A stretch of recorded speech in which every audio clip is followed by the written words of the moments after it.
tensions find a new stage in the warming Arctic. Tonight, the U.S. closely monitoring growing military cooperation between Russia and China. The Arctic is no longer a low-tension region. We will no longer rely on others to defend our Arctic security or to fuel our economy.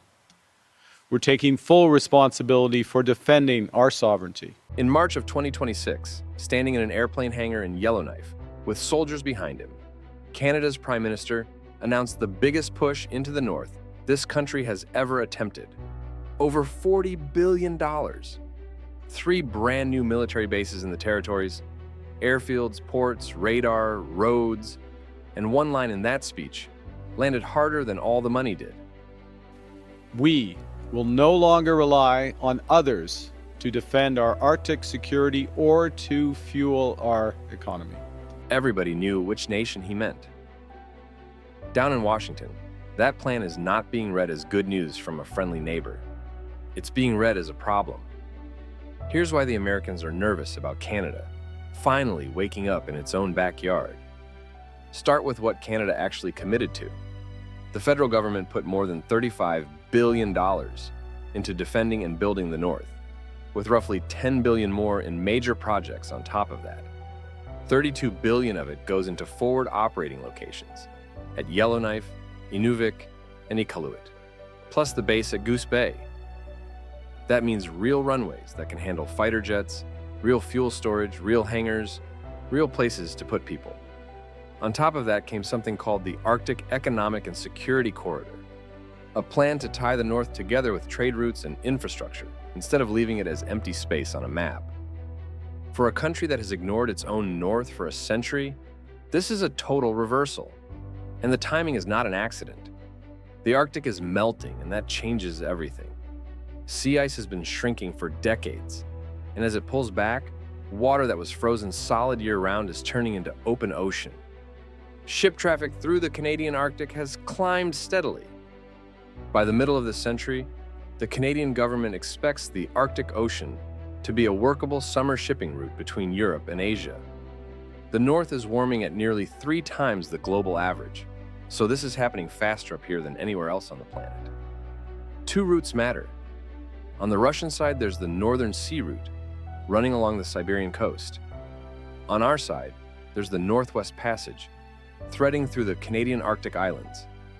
Both of them cut a massive amount of distance off the trip between Europe and Asia, up to 5,000 kilometers, roughly a third of the journey, or about a week of sailing. Right now, the fast way between those markets is the Suez Canal, and the Suez has proven it can be blocked, attacked, or shut down without much warning. A northern shortcut would be worth a fortune, and shipping is only half the price. The Arctic seabed is believed to hold something like 90 billion barrels of oil, and close to a third of the world's undiscovered natural gas, plus gold, nickel, copper, diamonds, and platinum. Those are the exact critical minerals every major economy is scrambling for right now to build batteries, weapons, and electronics. As the ice retreats, ground that was unreachable for all of human history starts opening up. Fishing follows the same pattern.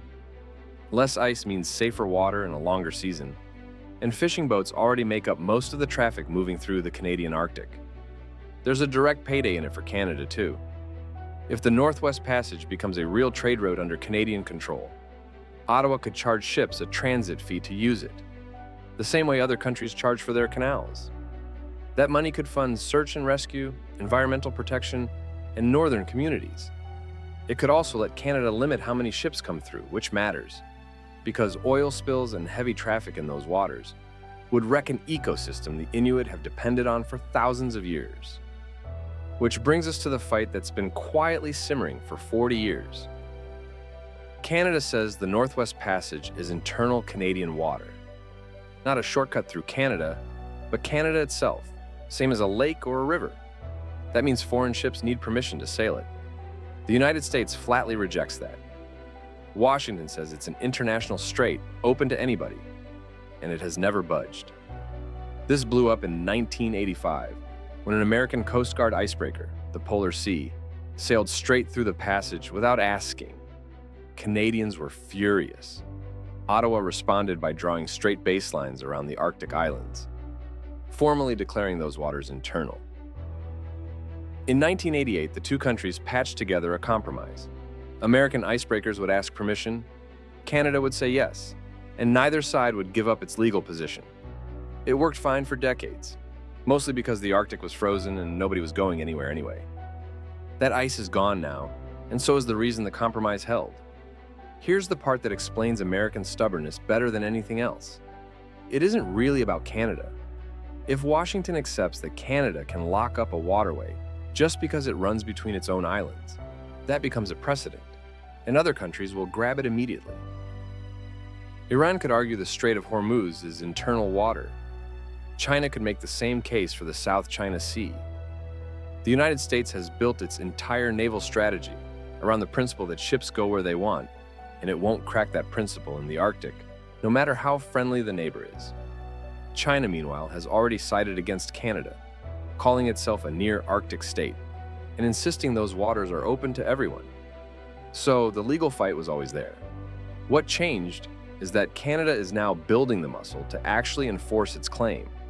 And that's a different situation entirely, because a claim on paper means nothing if you can't back it up. And for decades, Canada couldn't. 40% of Canada's landmass sits in the Arctic region, but only a tiny sliver of the population lives up there. Canada holds a huge share of the Arctic and has historically put in a fraction of the investment other Arctic countries do. About 300 full-time military personnel are stationed across the entire North, alongside roughly 1,800 Canadian Rangers. 40% of the buildings up there are more than 50 years old. Analysts have said for years, bluntly, that Canada does not have the equipment, the training, the forward bases, or the supply depots to fight for its own north. Compare that to Russia. Almost a quarter of Russian territory sits above the Arctic Circle, and it controls something like 24,000 kilometers of Arctic coastline. After the Cold War, it shut down dozens of Arctic bases. Over the past decade, it reopened around 50 of them. By most estimates, Russia now runs nearly double the number of Arctic military bases that Canada, the US, Denmark, and Norway have combined. It's been testing hypersonic missiles up there and flying nuclear-capable bombers close to Alaskan airspace. One Russian base in the Arctic Ocean sits closer to Canada's base in Nunavut than that base is to Ottawa. And since Russia invaded Ukraine, the Arctic Council, the forum where all these countries used to hash things out around a table, stopped functioning. The guardrails came off. Add China to it.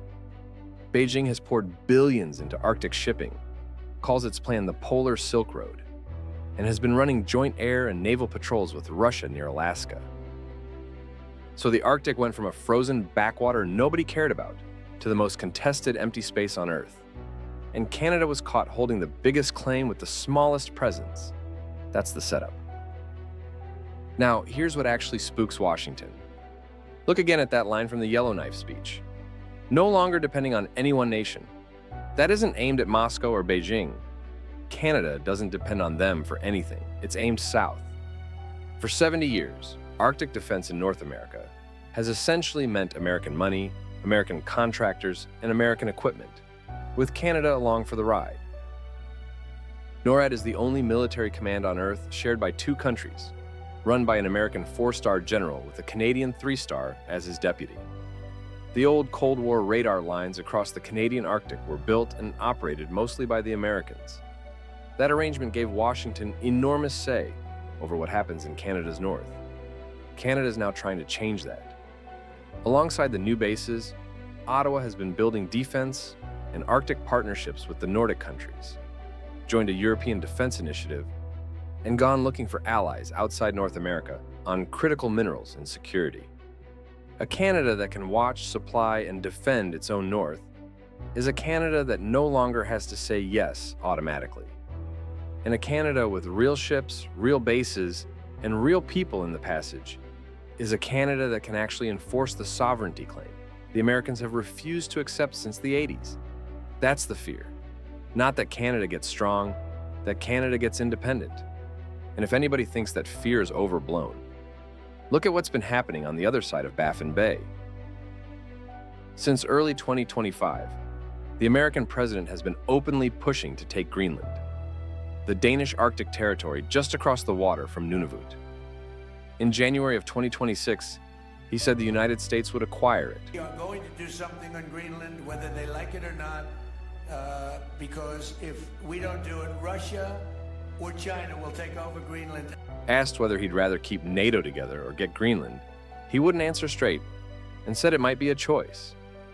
Thousands of Greenlanders marched through Nuuk in the largest protest their country has ever seen. Denmark committed billions in extra Arctic defense spending. A dozen European countries sent military planning staff to the island in an operation openly aimed at deterring an American move. At Davos in late January, Trump backed off and ruled out using force. Then, this summer, he renewed the threats. In August of 2026, reports emerged that a Texas oil company with ties to him had landed drilling gear on Greenland's east coast without local approval.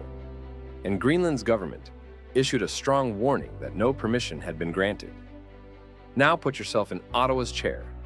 A close ally spent a year and a half trying to take a neighboring Arctic territory from another close ally. That same ally has never recognized your claim to the waterway running through your own islands. It has talked openly about Canada as a 51st state. Canadian commentators have been warning since January that the same arguments used on Greenland point straight at the Northwest Passage. The $40 billion suddenly looks less like a defense budget and more like an insurance policy. None of this means a shooting war is coming. NORAD still works. Canada and the US still fly the same missions and watch the same skies.